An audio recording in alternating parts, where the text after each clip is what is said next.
Thanks so much, Megan. Hello and welcome, everyone. My name is Kim Irish Heinonen. My pronouns are she, her, and I'm joined by my colleague Ariella Morrison today for part 2 workshop building on the Navigating Hard Conversations with Clients and Coworkers webinar that we shared in March. If you didn't see that already or participate, you can view that on LAAC's YouTube. So thank you very much to the Legal Aid Association of California for hosting us, and for Megan especially for all the support. By its nature, our legal system contributes to challenging conversations and sometimes adversarial environments. Legal aid clients are often under enormous stress due to various legal and financial pressures that they face. And sometimes wariness toward the legal profession may exacerbate tense conversations between legal aid staff and those seeking their help. Even co-counsel and co-worker relationships can feel adversarial when disagreements about strategizing cases and delivering services arise. It's essential, however, to helping a client understand their options and to charting the most successful path for a case, program, and organization that legal services staff successfully navigate hard conversations. So in today's interactive workshop, we're inviting you to practice engaging in a challenging conversation in a non-judgmental, supportive, and confidential space with peers.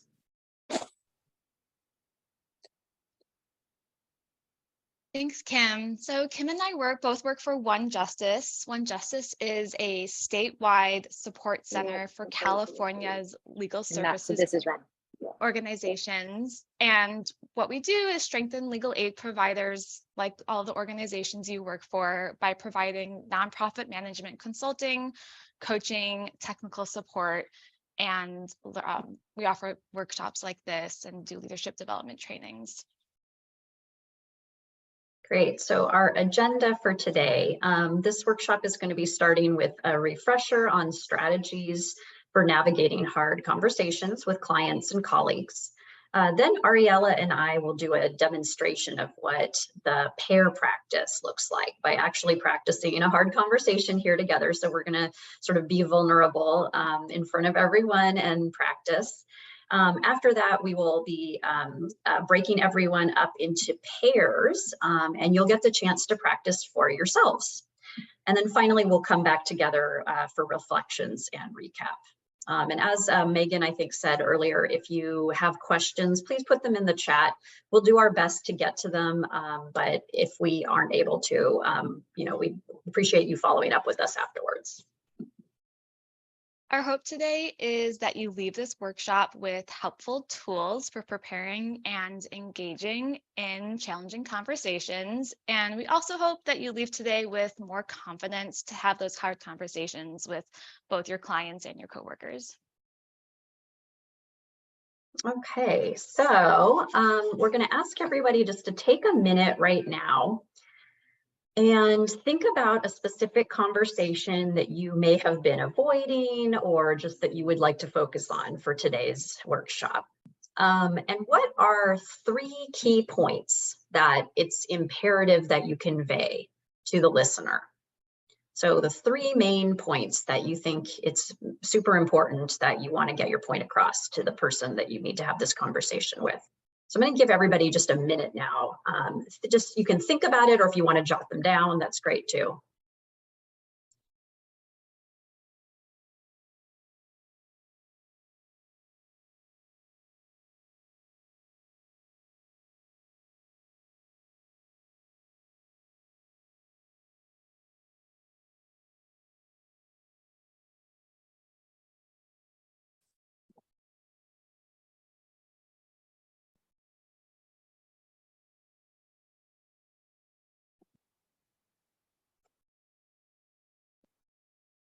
Okay. All right, Ari. Okay. So by now, everyone should have a hard conversation in mind with a few key points. So to start with, let's all take a deep breath. Thinking about hard conversations can be really anxiety-inducing.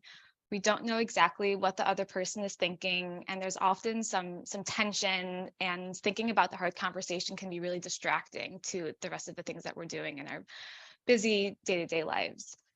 So before we dig into the tools today and into our practice breakout rooms, I want us all to try to gain a deeper understanding of what's under the surface of the conflict or the hard conversation we're each avoiding.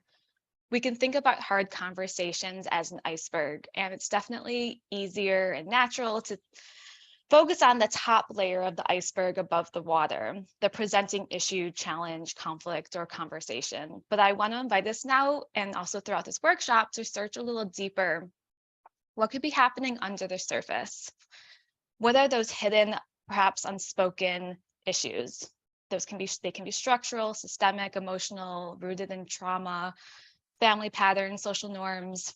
We often don't know enough about our clients' lives or our coworkers' lives even to fully understand where they're coming from.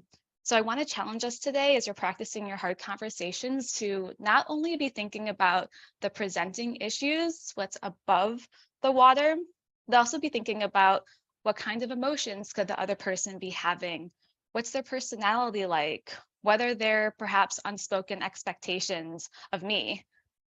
What are their needs? And also what unresolved issues might we have from the past?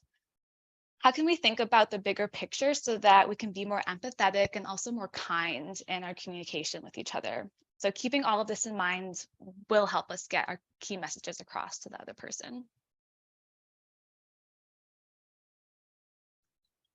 Okay, so here, this slide I want to go over is a recap of 3 of the tools we covered in part 1 of the training that will help you with your hard and courageous conversations: active listening, emotional intelligence, and nonviolent communication. So for active listening, for today's exercise, both the listener and the speaker will need to actively listen to the other person. Active listening asks us to be mindful and present rather than in our own heads thinking of the next thing that we want to say. It asks us to be aware of and to control our own emotional responses so that we can better empathize with the emotions of the person that we're in dialogue with. Active listening is focusing on really trying to understand what the other person is telling us and responding in a way that's both validating and curious. When we're actively and effectively listening across lines of difference, identity, and even power, it's especially helpful to pause instead of immediately responding. And that allows the other person to elaborate, and it allows us to process what we're hearing. So even though sometimes, silence can be a little bit uncomfortable, it's actually a de-escalation tool, and it's a helpful way to show the other person that you're in dialogue with that we're giving them the space they need to share. Next, I want to talk a little bit about emotional intelligence. So emotions are like weather. They come and they go. We all experience a range of emotions, throughout each day. Practicing emotional intelligence is kind of recognizing that we have a choice about how we respond to our emotions. So if I'm angry and I yell, I made that choice to yell, right? The anger emotion is that's my emotion, that's fine. But I made the choice to yell. The idea is that we want to build in our awareness and then kind of examine our choices about how we move forward and respond. So next we're going to go into nonviolent, or sometimes what's called compassionate communication, on the next slide. Using the framework of nonviolent or compassionate communication is another strategy, and also one of my favorites, to help us remain neutral and balanced, engaged, but also in control when we're working through a disagreement or a hard conversation with a colleague or a coworker. So there are 4 main steps to practicing this framework. The first is observation. It's stating an observable behavior objectively without any judgment, without any evaluation. An example of that could sound like, Kim is my favorite person to do this exercise with, because we're both here, of course. So Kim, at the last legal clinic, this is a made up example. Kim, at the last legal clinic that you ran on Friday, I noticed that, so I'm stating an observation. I noticed that the laptops weren't charged and that we quickly ran out of the supplies we needed. So we want to use specific examples and share like That's observable behavior without any judgment. So I'm just sharing what I observed at the clinic. We ran out of supplies, the laptops weren't charged. Second is stating the impact it had on us by sharing our feelings about the observable behavior. So Kim, I'm feeling concerned. That's my feeling. I'm feeling concerned because we helped less clients than we usually see because we had to take time to buy more supplies.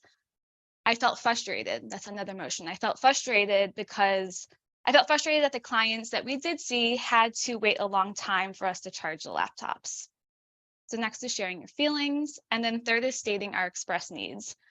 As the legal services director of where we work, I need to feel confident. So my need is I need to feel confident that our program is going to run smoothly so that we can fulfill our commitments for our clients. So my need is to feel confident as the program director. And then last is making a specific request. So my request is, Kim, what kind of support are you going to need next time so that you can feel fully prepared to run the clinic next time? So the request I'm asking of Kim is, what kind of support do you need?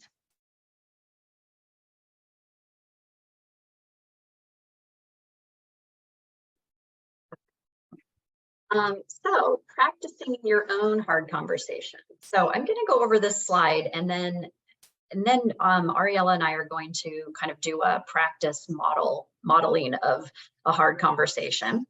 And so you can actually see how it goes, how it gets kind of worked out. So, but first, let's go over this because this is kind of an outline of how we propose we manage these hard conversations. So for this exercise, we're inviting you each to practice your courageous conversation in breakout rooms in pairs. You'll each have 15 minutes to practice your courageous conversation. That does sound like a lot of time, but from experience, the exercise actually can go by really quickly.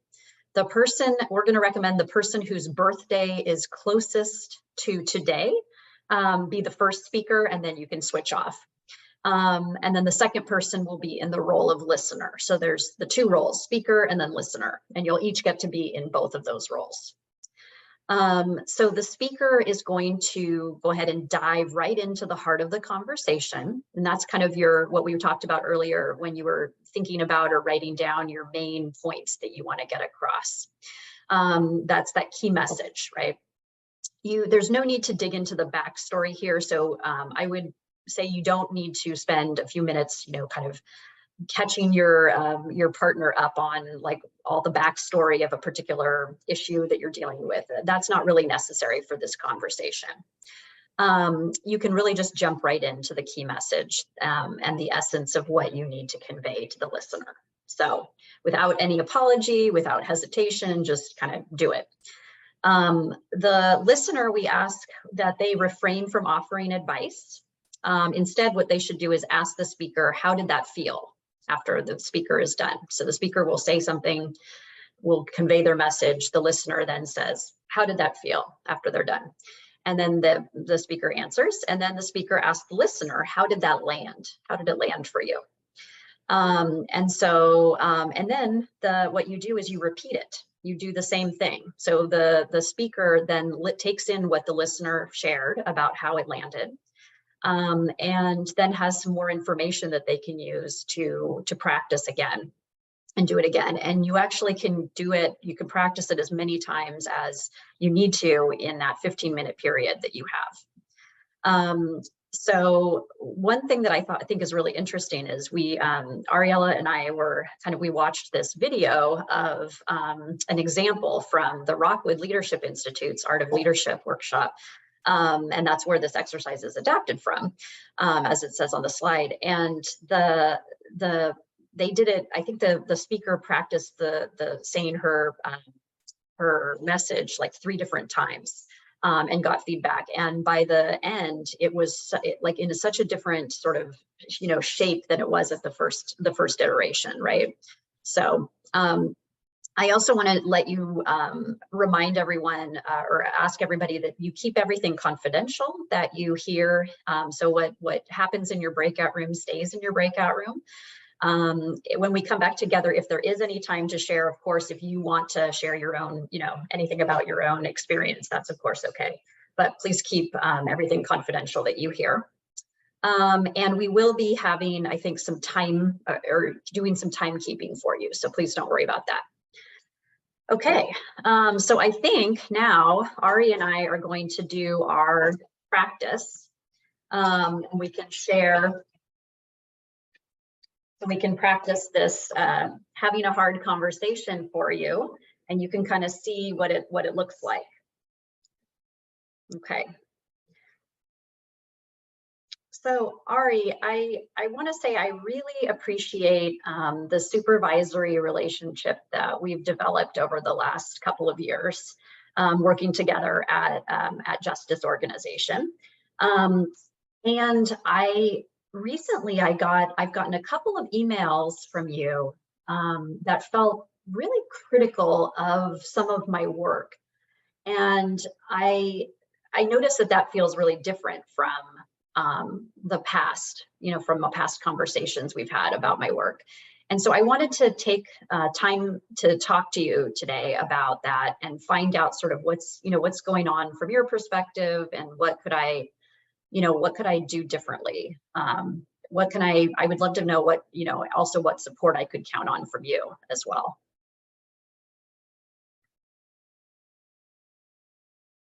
Thanks, Kim. So how did that feel? It felt okay. I mean, I felt like it was a little wordy. Like I probably could tighten it up a little bit or something. I don't know. I just felt like I was maybe talking a little fast and a little bit much, maybe because I was feeling a little nervous. How did it land for you?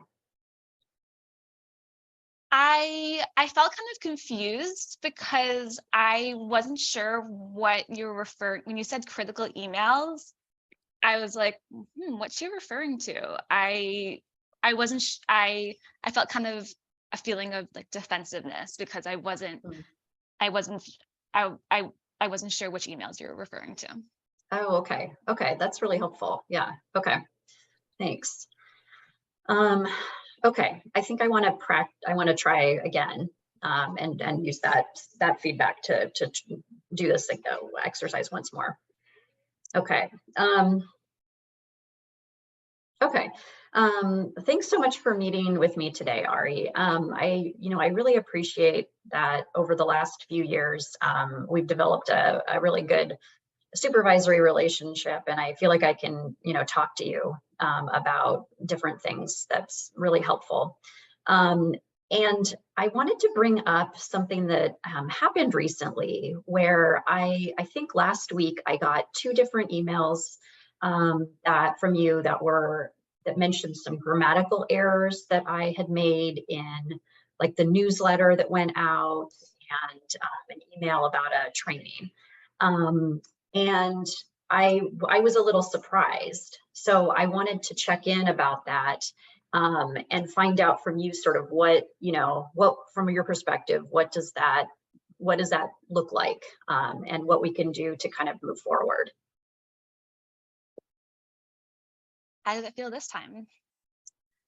It felt a little better. I mean, I tried to incorporate the feedback of like, that it was more specific. I tried to be more specific about that. And so I felt like I was a little more clear about what I meant. Yeah. So it felt a little bit more, I guess, more like what I wanted to say. Yeah. How did it land for you? I really liked at the beginning how you acknowledged our supervisory relationship, and I felt really seen and I felt really appreciated. I was like, oh, Kim knows how much I care about this relationship. And I had like a warm feeling inside because you started off like letting me know how much you appreciated our relationship. And then it was really helpful for me to hear which emails you're referring to, because I was like, oh yeah, those emails. Like, yeah, I was kind of like probably being unnecessarily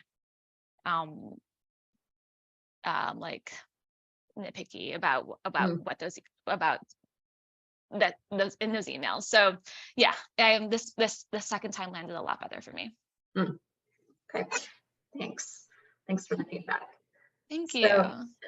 So yeah, that was not a real situation. It was just a fictional one, but hopefully all of you got the sense of like how to share how it felt, to share the key points that you want to get across, and also to share how it lands, even if you aren't actually aware of what the person's dynamics are.